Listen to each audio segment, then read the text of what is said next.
Hey guys, today I wanted to talk about my tires that I have. Talking about bigger tires when it comes to mounting them on Gen 1s, fitment and rubbing and how much lift and what I had to do to get it to work and stuff like that.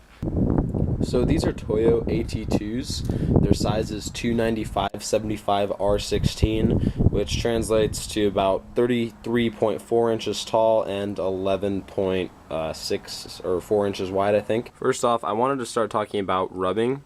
So in the front, obviously is more of a problem than anywhere else than the rear, because you're going to be turning your wheels and it's going to be hitting your fenders and stuff.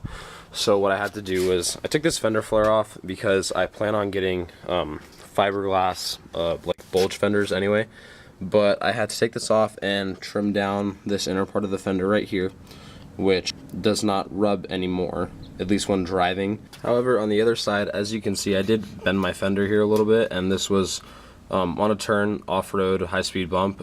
It just collided and it made my fender sit a little bit off of the panel, which in my case is okay because I plan on getting a wide body fiberglass fender anyway, and lifting it more for that matter. So currently I have a 2-inch wheel spacer in the front and it holds up fine. It brought my front ride height up 2 inches to level it. It's like a leveling kit, and I plan on getting an entirely new shock soon. I'm gonna go either long or mid travel with probably Foxes. If you do plan on running 295s though, you should probably do at least a 4-inch lift. There is still actually frame rubbing on the inside right here, which is not a big deal. That's only that's like the last 5% of my wheel turn. Once I get past like 95% turning the wheel, that's when I start to hear that a little bit. Of course you could fix this with a wheel spacer, but I personally don't recommend those. If you lift your vehicle higher, then that should solve the problem. I'm personally going to solve this just by getting a new set of lower control arms, since I am building this truck into a pre-runner. It's going to make the stance a bit wider. So now moving to the rear, my rubbing in the rear is very minimal. It's just a little bit on these, get closer you can see that. It's just kind of a little bit on the inside of this fender flare. And that's only, obviously when going over bumps because your rear wheel is not turning. And a little bit in the back as well. But that's not a problem, and the rear on my truck is actually stock riding height. So any sort of lift should completely eliminate that. Like 2 inches would probably do it, and I do plan on getting a new leaf pack and rear shocks as well. Pretty common question is how much would this decrease my gas mileage? So for me, I was averaging, so this is the TRD off-road package, so the stock truck came with 31-inch Yokohama tires, but while I was running that, I was getting about 17 to 19 miles to the gallon.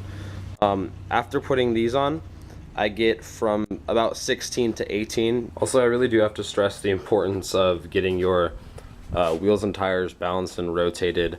I do mine about every 6,000 miles. That's really important, especially when you're going to be spending a decent amount of money on a bigger set of tires. So these AT2's are around, cheapest you can find them for is around $200 a piece, and you definitely want to get the full life out of them because they definitely are an investment and you want them to be performing at their best for safety reasons.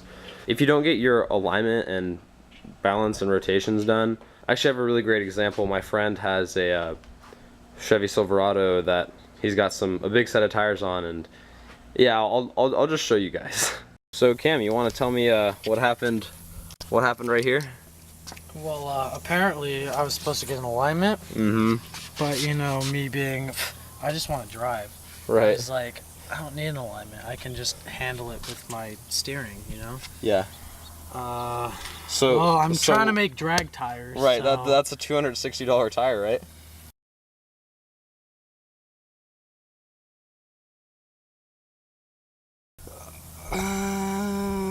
Yeah. I mean, yeah, if you want drag slicks. You gotta do what you gotta do. Right. I mean, then you gotta get the alignment inverted. True performance. True performance. It takes sacrifice. Right. Right. You're willing to ruin your bank account.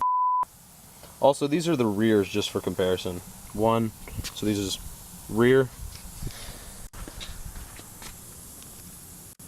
front. Thank you guys for watching. If you have any questions about my truck or tire sizes, just let me know in the comments and I'd love to get back to you. I'm going to be coming with a new video soon. I think it's going to be a lighting mod, so that should be a fun little thing. And yeah, see you guys next time.